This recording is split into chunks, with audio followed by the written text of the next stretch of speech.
Welcome to the Corcoran Lab Podcast, which separates fact from fiction in education and advocates for the use of high-quality research for evidence-based education policy and practice. I'm Roisin Corcoran, Professor and Chair in Education at the University of Nottingham. In Series 1, we're discussing social and emotional learning with leading education experts.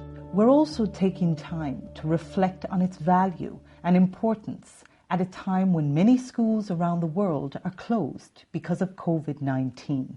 Today, I'm delighted to be joined by Jean Gross and Professor Neil Humphrey from the University of Manchester, where he heads up the Institute for Education. Jean began her career as a teacher and educational psychologist, working with children, parents and teachers. She's been head of children's services in a large urban local authority, and she's led numerous national initiatives aimed at improving the learning and well-being of disadvantaged children and those with special educational needs. Neil is the author of Social and Emotional Learning, a Critical Analysis, and his recent research seeks to establish whether social and emotional learning really can improve children's outcomes. Thanks both for joining us. Neil, I'd like to start by getting your thoughts on COVID-19 and its impacts on the education and well-being of children in the UK. With my research hat on, I look at the impact around children's well-being. There was a review published in the Journal of American Child and Adolescent Psychiatry that looked at what the research tells us about the impacts of social isolation and loneliness on children's mental health. As you might expect, the kind of conditions we have because of the enforced lockdown are not conducive to good mental health. So the evidence we have available suggests that these kinds of conditions increase the risk of depression and probably anxiety too among young people during the isolation, but also after it ends as well. So there'll be work to do once we come out of full lockdown and get back to kind of some semblance of normality. And I think that's particularly the case for adolescents, where that phase of development is marked by a really kind of increased responsivity and sensitivity to social and peer relationships, but also younger kids too, who, you know, the requirement for kind of structure and routine and things like that school provides has been very much disrupted. Speaking as a parent, I've got a 3-year-old, a 6-year-old and a 12-year-old, and I can attest that, you know, what the research is telling us at an anecdotal level also kind of bears out. My teenage daughter's found it very difficult to be away from her friends for an extended period of time. And Neil, 2 of your children have already gone back to school this week. How did you feel about that as a parent, as a researcher? On the one hand, as a researcher, you look and you see what the scientists are saying is that it's probably too early for schools to be reopened for the year groups that have gone back. As a parent, though, my middle child, who's in primary school in particular, has benefited immensely, even just this week, from being back in school. And the school are doing an absolutely fantastic job in terms of the actions that they're able to take to reduce the risk of transmission. So all of the kind of the so-called bubble method and the associated measures. And if that school's anything to go by, then it certainly reduces one's anxiety as a parent when you see that kind of work going on, because you know that the school are doing everything that they possibly can to keep the kids and their families safe. And Jean, I'd like to ask for your observations around the impacts that COVID-19 is having on the children, teachers and parents that you work with. As we record this, some primary school children in the UK are returning to lessons. And is that a good thing in your opinion? Children seem to experience the same emotions as adults and they interact. So what I'm seeing is in some children there have been quite high levels of anxiety, both when they were in lockdown and on the return to school, but only that anxiety if their parents' anxiety is high too. So there's a sort of circular effect. I've noticed that, as Neil said, really missing friends.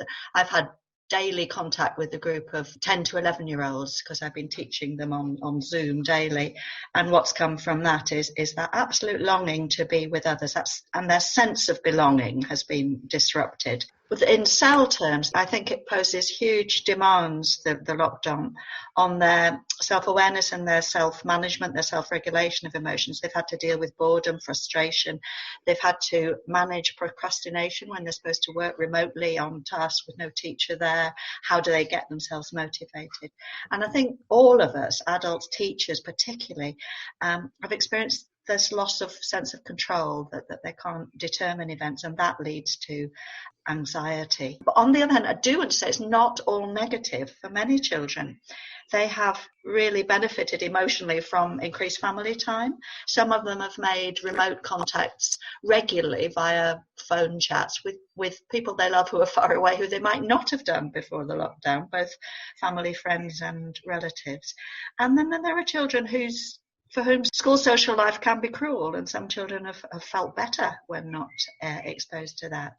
And then lastly, I think the lockdown has given children opportunities to exercise social emotional skills, to show kindness, to show resilience. And as we come back, hopefully, to normality, it's worth getting children to celebrate. What qualities did they show? What cell did they show? And as to the return to school, I'm all for it. My perspective is often from disadvantaged groups, and we just have to recognise that research in this country has shown that disadvantaged children received 75 minutes a day less education than more advantaged children. So there's a massive learning loss, but there's also the fact that many of them live in very difficult circumstances at home, where school is a refuge, and it's good for them to be back. And I would agree, there's quite interesting work coming out around this idea of emotional contagion, and that idea of modelling, positive social and emotional competencies, both in the home and in school, and how that can influence the development of children's social and emotional competence.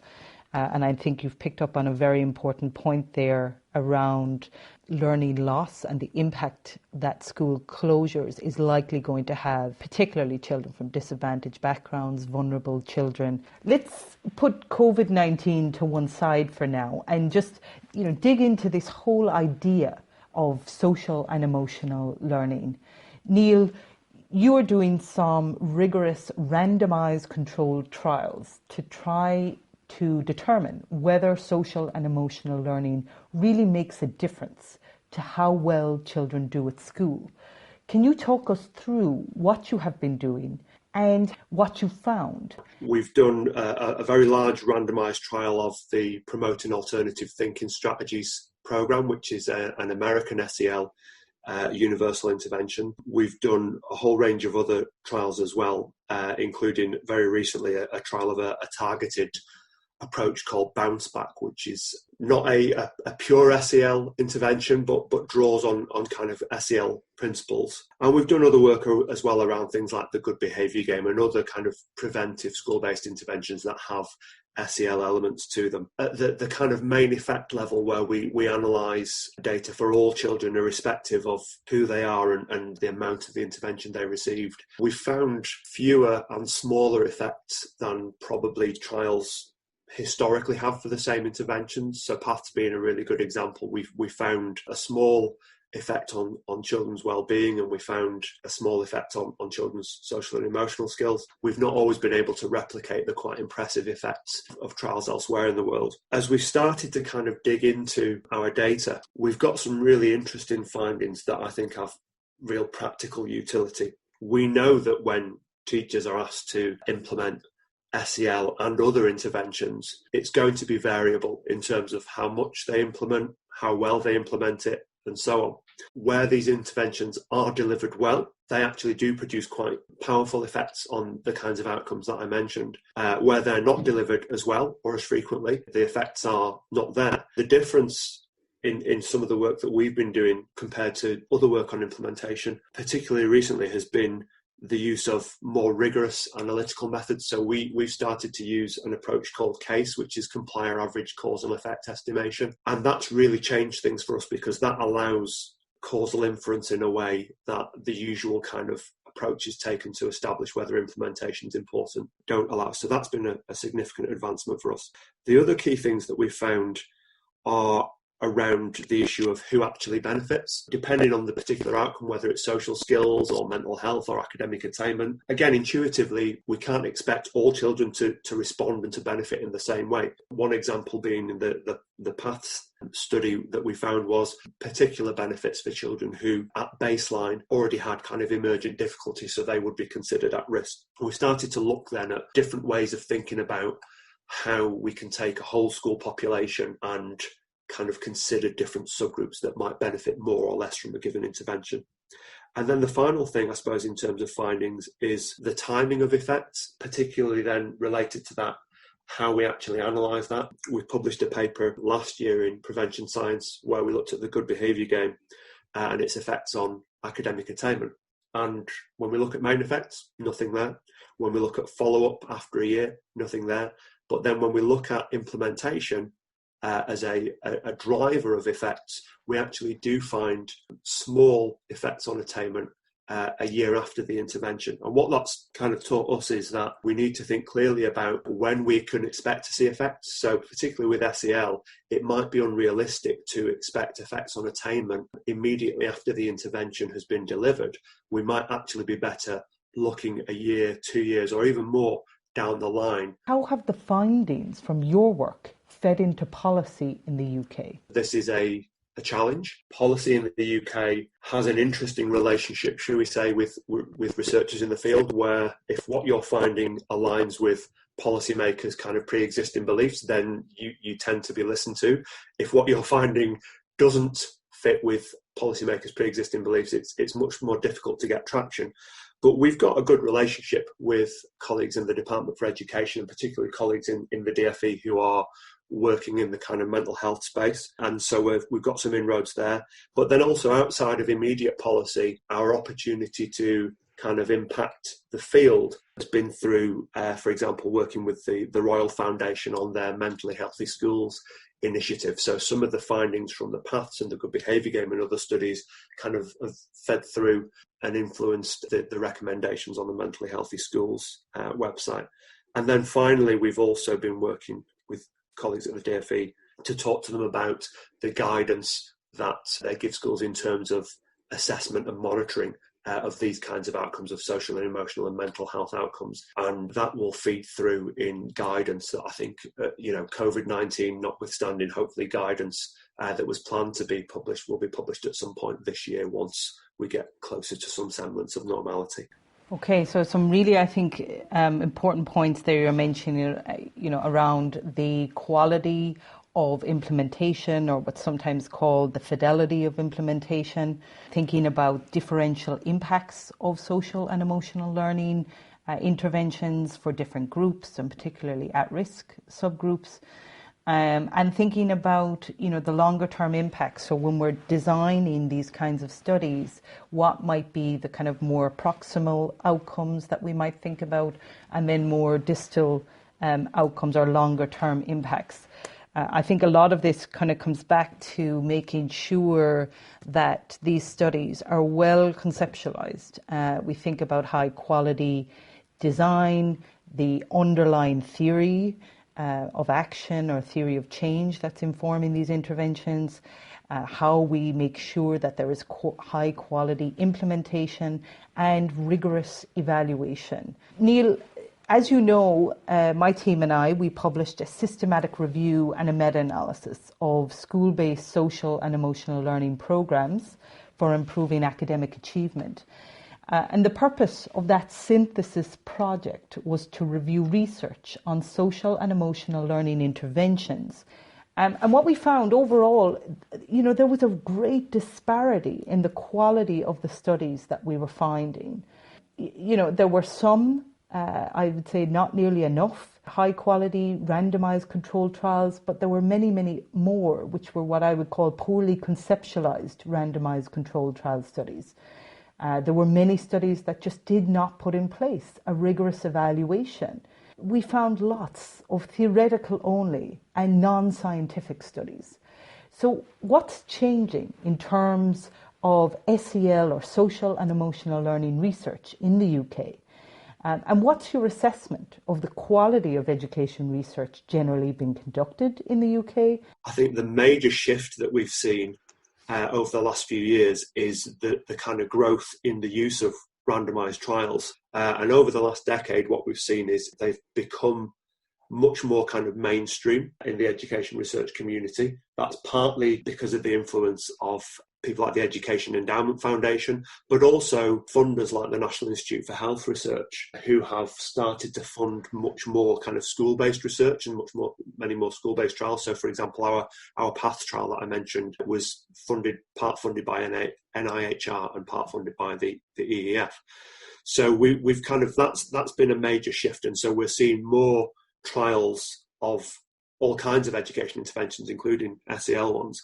An RCT is a design, it's a kind of a tool, but like any kind of research design or method, it can be done well or it can be done poorly. The other thing, though, that is shifting much more recently is that the requirements around the quality at the design stage, the kind of the bar is being raised there. There is a much greater requirement, I think, for evaluators to kind of demonstrate the kind of aspects of rigour that you would have looked at in your review, Roisin. Education research broadly is really good. We've got some of the leading researchers in the world in those different aspects of education. The kind of growth in the kind of randomised trials has actually kind of benefited the field more generally because it's made it a much more diverse field, and there's a kind of a consequence, I think, that quantitative research in education more generally is becoming much more widespread, and again, kind of the bar's been raised there in terms of quality over the last couple of years. And is something like the Research Excellence Framework, is that helping to improve the quality of education research overall, and if so, how? If we take away the kind of the process around REF, because I think that's something that most academics would agree is quite torturous, and focus instead on the kind of key elements of what REF is about. You know, the kind of three things, particularly in terms of research outputs around originality, significance and rigour. Those are really useful watchwords for any researcher. So completely outside of the assessment process, researchers should always be asking themselves, you know, when they're embarking on a study, you know, what's new about this study? Is it being done well? And is it going to have a kind of impact on knowledge and understanding? So the kind of significance of the findings for the field. And I think of all of those, the key one really for me comes down to rigour, because a piece of research can be highly original, but if it's not rigorous, then its significance for the field is always going to be limited. You know, so why should we pay attention to a study, even if it's highly original and innovative? Why should it have an impact on the field if the design and the methods and analysis are not of a high quality? Happily, in the kind of randomised trial space, there are really well established kind of standards for what makes a rigorous RCT. And so it's enabled that growth that I mentioned in terms of the quality of studies. The final thing I'd say, though, is around how some of these research findings are actually used. And I think there's something of a disconnect between evaluators and developers. It's not often the case, in my experience, that the findings, particularly when there are null or negative findings from trials, that those are actually taken into account by the developers of programs. So we've had an experience recently where we did a randomised trial of a school improvement program called Achievement for All. We found consistent negative findings. It actually impacted negatively on children's attainment, including disadvantaged children. But the reaction from the developer has been to essentially try and undermine the credibility of the trial, as opposed to actually think about, well, we might need to kind of go back and think about the design of the program and how it's delivered and those kinds of things.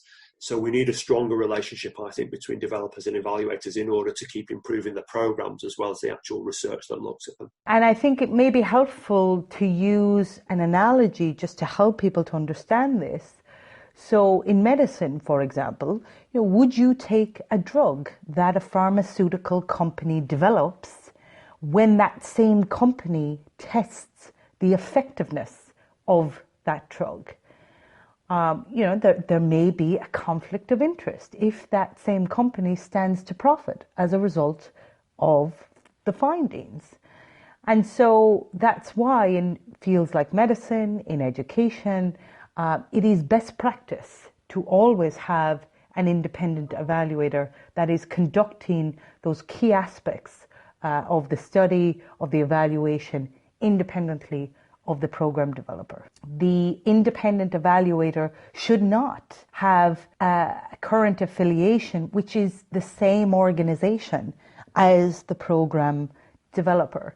Unintended negative consequences is something that needs to be carefully thought about in terms of these kinds of research, not just for SEL programs, but across the board more generally. Just to comment as well on your thoughts around the Research Excellence Framework, what we're trying to do in this podcast is to really think about getting this work to practitioners, to the general public, to policymakers, and to help them make better decisions in terms of policy and practice. So I think for me, the REF and certainly kind of the knowledge exchange framework, I think has been hugely helpful in thinking about the impact of this work. Jean, you were a co-author on the Education Endowment Foundation's report, Improving Social and Emotional Learning in Primary Schools.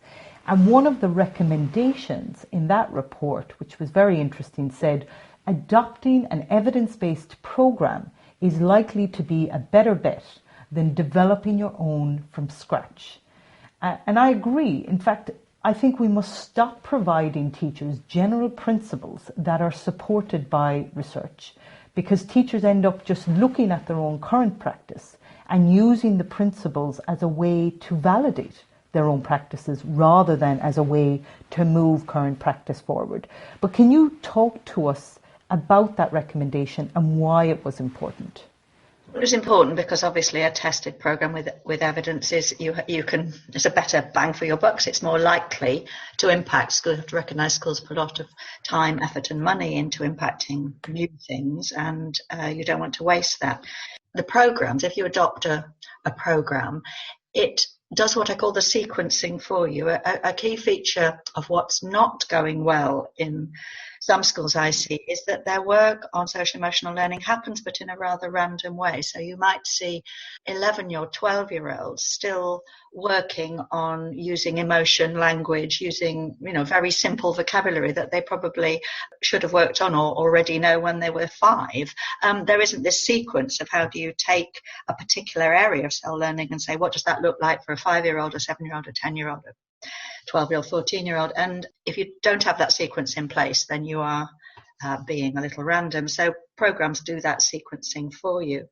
The thing about CEL is that it can't just be done through a program that's taught an hour a week, 2 hours a week in a separate classroom. The whole thing about CEL is that the US CASEL draws out the principle that it has to be backed up by what happens out of the classroom, that there's no point in teaching a child how to manage their anger in a classroom situation and then they go out and a teacher shouts at them in the corridor in a very angry way. So I just posed some dilemmas. I think you're bringing up interesting points there around kind of some of the advantages of using a program that has prior evidence of effectiveness, and it has that idea of a curriculum, and it's sequenced and it has been trialed and tested, but then bringing it to kind of a culture, maybe an implementation setting that might not necessarily either be ready for that kind of approach, and the importance of really thinking about this on kind of what I would call universal school-wide approaches.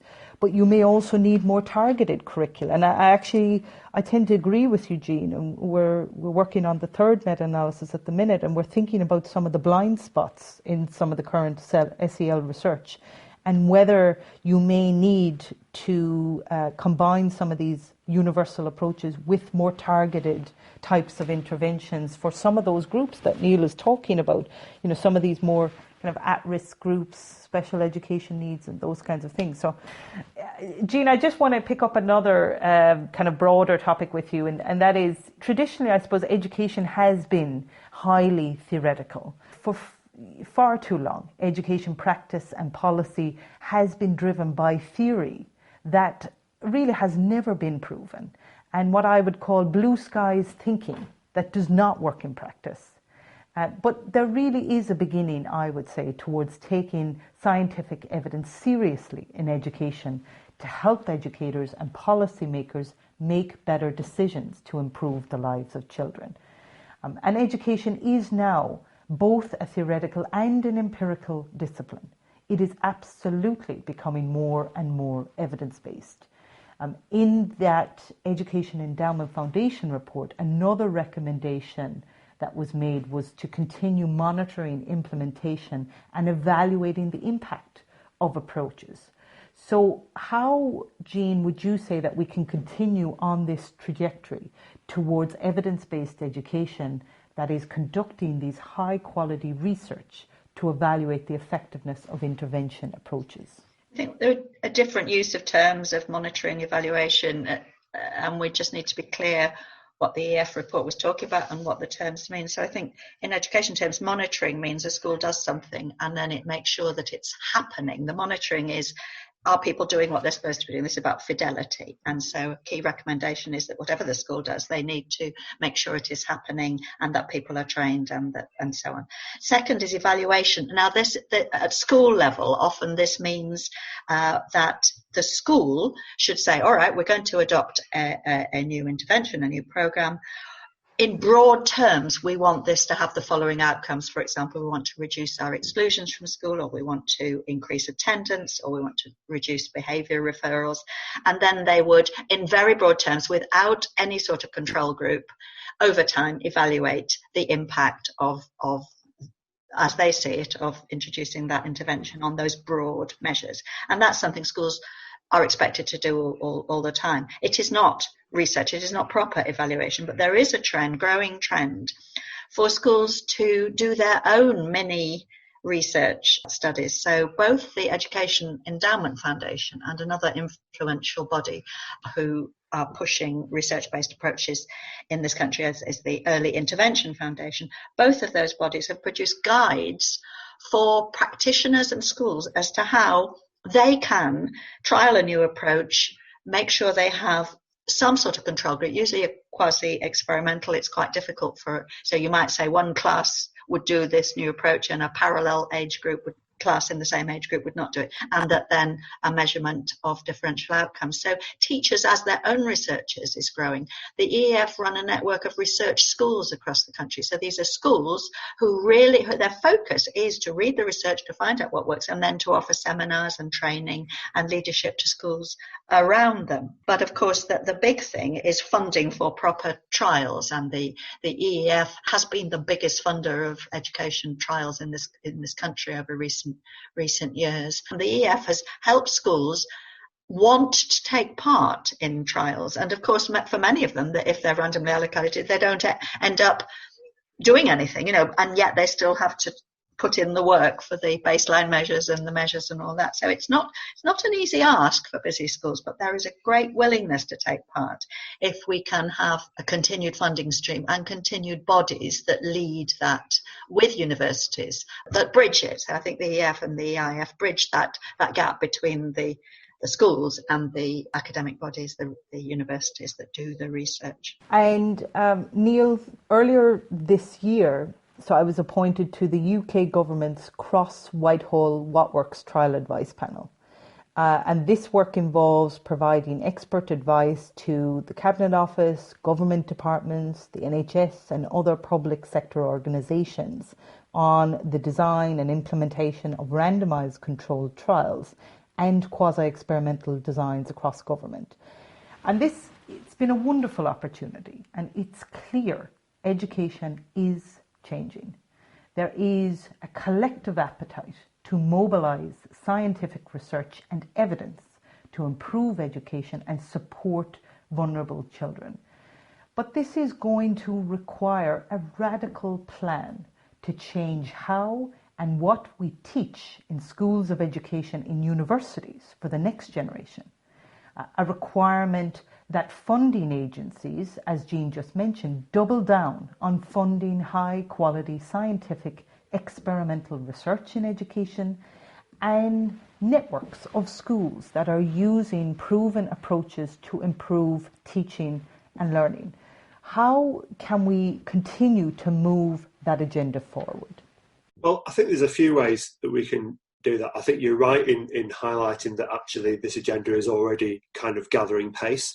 One way that we're going to be able to build and move this agenda is around lobbying. So actually making sure that policymakers and others who are in influential positions recognise the value of this kind of research in education. And I think in bodies like the DFE, there is a very clear appreciation now of the value of randomised trials and other kind of high-quality scientific research designs in enabling them to make decisions about policy. So as a good example, I'm involved at the moment in a trial funded by the Department for Education that's looking at different approaches to mental health promotion, so the AWARE and INSPIRE trials. So there's lobbying work to be done still, though.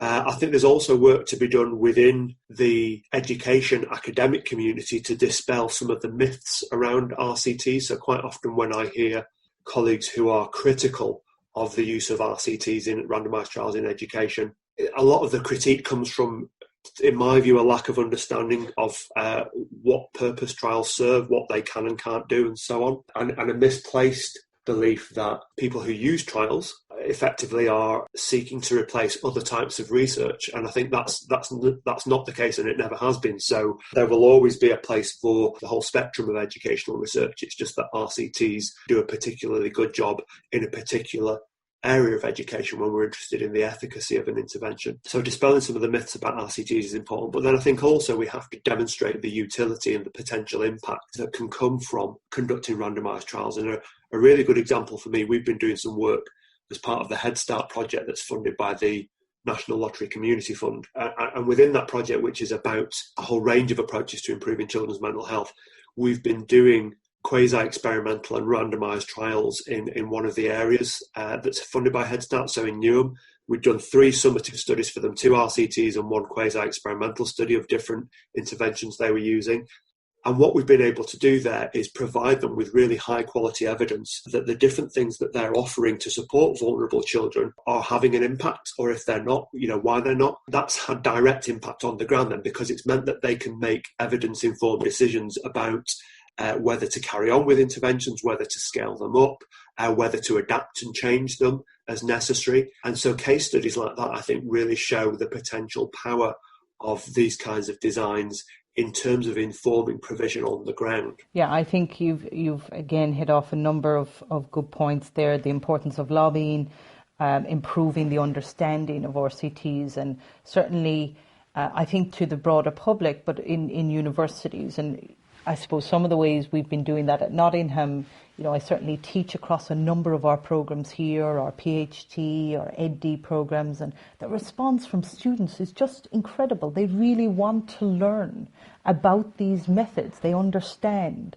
that the importance of this when they go into practice or policy making, being able to judge the credibility of education research is equally as valuable. So the response from students has really been terrific in terms of teaching these particular methods around RCTs. So lots of good advice there. Jean, I'd like to talk to you a little bit about this relationship between emotion and culture. It's a complex relationship. I and others have really written about the emotional display rules, that is, the types of emotion that are deemed appropriate and acceptable to express in certain cultures. Now, a phrase that's commonly used when describing attributes of British people is, keeping a stiff upper lip.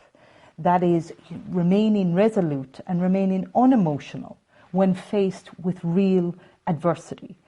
So on the one hand, I can see how one might argue social and emotional learning, teaching children and adults and teachers how to identify, express, manage their own and other people's emotion might be even more important in the UK. But on the other hand, I can't help wondering whether some of this work might, at least at first, seem unnatural or a little jarring to British culture and that backdrop. Can you talk to us a little bit about that? Yes, in an education context, I have observed, it's anecdotal, but there is a reluctance in some of the teaching profession to think it is okay for an adult in a school to exhibit emotion, in the sense that there's a conflation of having an emotion and letting it, not managing it. So I think people don't always understand the difference between you have an emotion, you manage it, then it doesn't spill over into unfortunate consequences. But if that isn't understood, then educators may think, I've got an emotion, I let it hang out, I shall shout, I shall panic, I shall cry, and the children will be damaged. So that's not just a British step up a lip, it may apply more widely. So I think we need more help perhaps in this country to understand that a key aspect of how children learn is adult modelling, and adults need to model appropriate emotion description and management. So when I was teaching my Zoom lessons, I would say to the children, I am feeling really anxious that my internet will go down again because it does so often. I'm feeling quite worried today, but I'm going to take 3 deep breaths and I'm going to tell myself that it will be all right tomorrow, and I'm going to make sure I've got a backup plan. So that modelling is vital, and that isn't about letting emotion hang out in a sort of unstructured way. It's about consciously modelling self-management. And Neil, do you have anything to kind of add to that, this kind of the cultural backdrop or this relationship between emotion and culture, and specifically here in the UK? Well, I mean, I think, everything that Jean has said makes really good sense and resonates certainly with my experience. As a researcher, we've interviewed teachers, we've interviewed children as part of these big trials that we've done over the years. There is certainly a strong cultural element in relation to kind of particularly the expression of emotion. But I think, again, that's something that is shifting over time, and hopefully will continue to do so with the kind of the increased public awareness around mental health and related issues is necessarily kind of increasing people's willingness to discuss issues relating to how we feel about ourselves and other people in all sorts of different arenas, including schools. So it's a deep-seated kind of cultural facet, I think, of the UK, but it is something that is hopefully going to shift over time. Okay, and so can I finish by asking you both if you have a view on what the priorities should be for all those concerned to help children thrive at school, at home, and throughout their lives, especially in these challenging times. Jean, perhaps we start with you. In this country, it has to happen at a policy level. We need a better balance between what's seen as academic and what's seen as social emotional learning. I worry that it's getting parked in mental health. It's somewhere out there and not being seen as part of what children learn every day, and something that contributes, social emotional learning contributes to their academic learning. So I think at policy level, we do need a new direction that emphasises prevention. I think COVID-19 is bringing reactive work. Okay, we've now got this problem. Children are going to have more mental health needs. We need to react to that. So schools are suddenly thinking, oh yeah, people have lost people. We need to do some work on bereavement. But the Good Cell programme would have worked with those children over the whole time in school in a progressive, sequenced way on how we react to little losses, like the loss of a pet when you're 5 up to the loss of a grandparent when you're a bit older. This preventive approach, I'd like to see schools empowered to put in that sequenced curriculum, however they do it, that makes sure all children have access to preventive work on social emotional learning. And we see this a lot in the US, this emphasis on kind of whole child development, so the academic, the social, the emotional learning, and that Cell isn't just about doing, as you said earlier, your 1 hour a day of your social and emotional learning lesson, that this is something that happens and needs to happen kind of school-wide, focusing on not just children, on the adults in an evidence-based way. And your second point, really important there, this focus on prevention and upstream effects. Can we begin to develop these positive kind of preventive behaviours that we hope will improve learning of children, but later outcomes, later life outcomes as well. But can we do this in a more preventative way? So I think they're really important.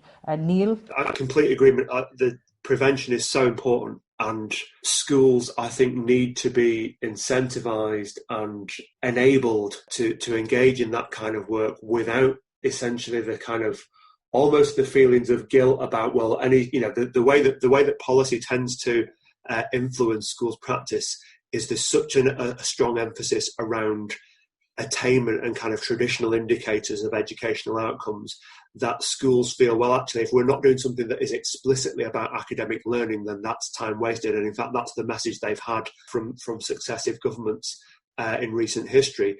But we know from the research side of things that all of these different aspects of development are related to one another. We've published 2 or 3 studies now that look at, for example, the relationship over time between children's mental health and their academic attainment.